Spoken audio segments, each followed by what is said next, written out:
Hi everyone, and welcome back to another video. What we're doing today is fitting rear shock absorbers on a BMW E92.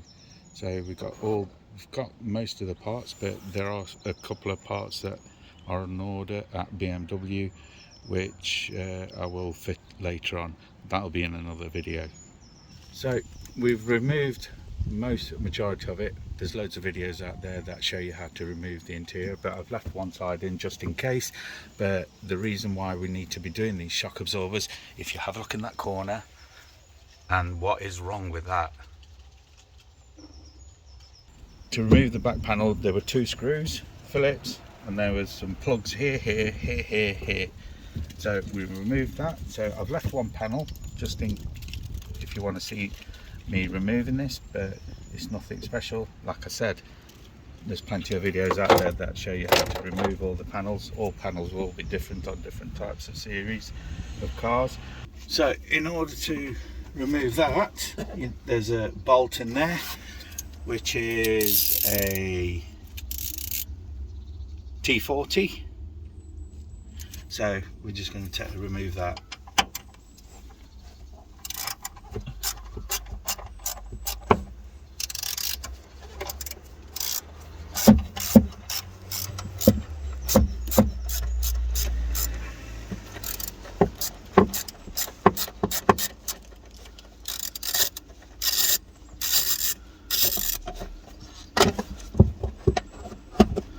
So I've removed the cover, dropped the nut, but I'm going to put it back in so I don't lose it. So the only plug that's here is this one. The rest are missing, which I might have to just order from BMW and get some more. So I'm using my remover tool. There we go, and then that should just come out like that. So that's everything. Now we just need to remove this because it's buried underneath, and put the seat down to take it all out. So we've got all the panels removed, and now what we're going to do is jack the car. So I'll do all of that off camera so I'm not boring you. Everything, yeah, if you own a BMW, then yeah, you know what to do.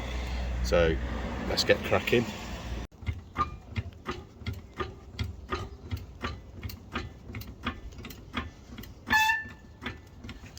So we've got the wheel off, nice wheel. This shock needs replacing. I don't know what's been going off there, but that looks a bit like welding or whatever. I don't know what the previous owner's done, but we're going to replace it anyway. So this has gone right through. So all we need to do is unbolt it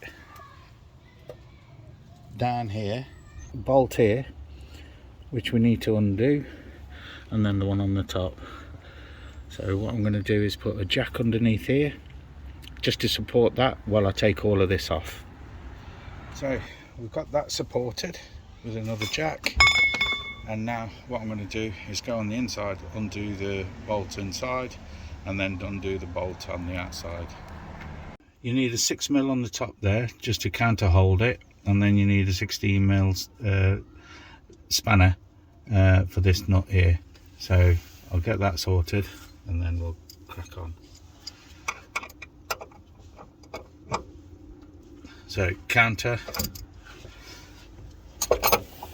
spanner,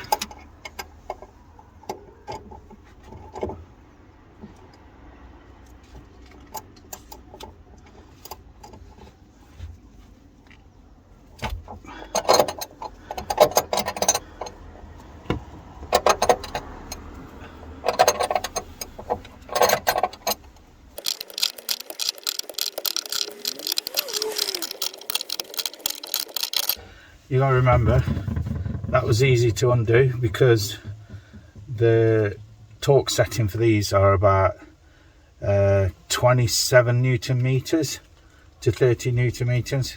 Don't quote me on it, but they're very easy to undo.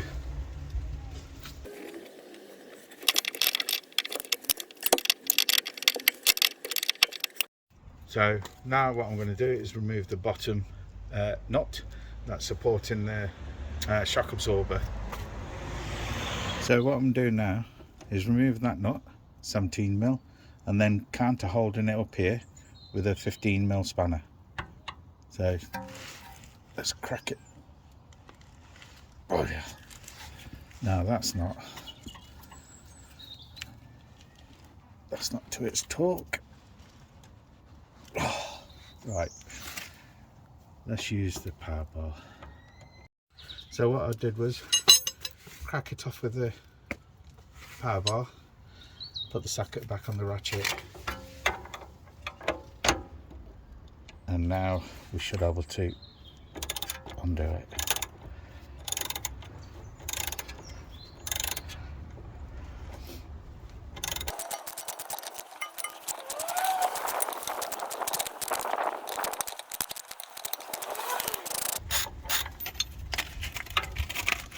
So that's the nut removed.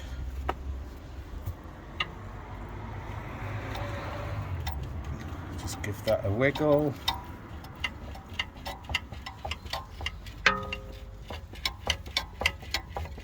So it pops out easily.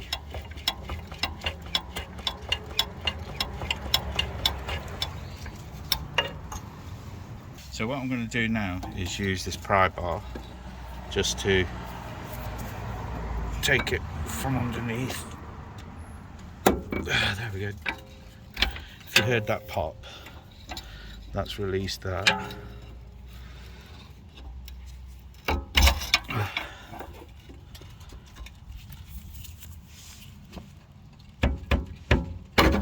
we go.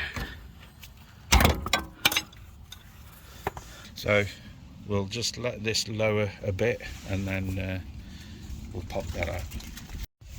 So what I did was just lower it a bit and then push it up and took it out, and there we have it. What's happened here?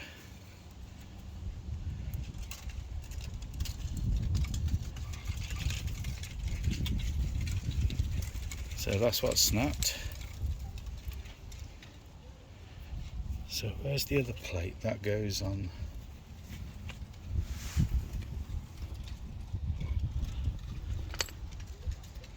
So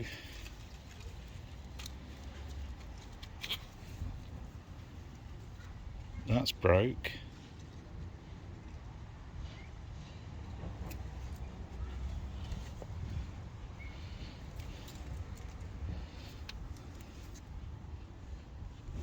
And that's knackered.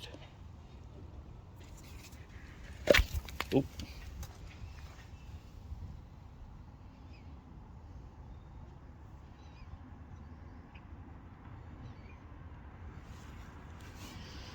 That's been corroding away.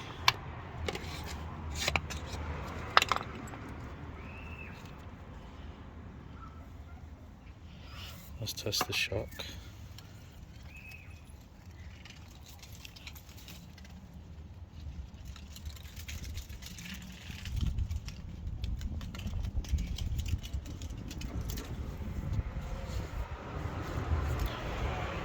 Shock is fine.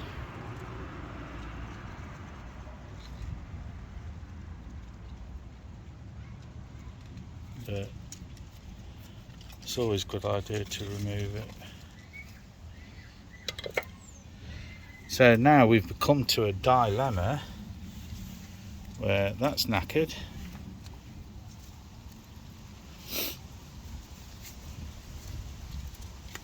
And that's knackered.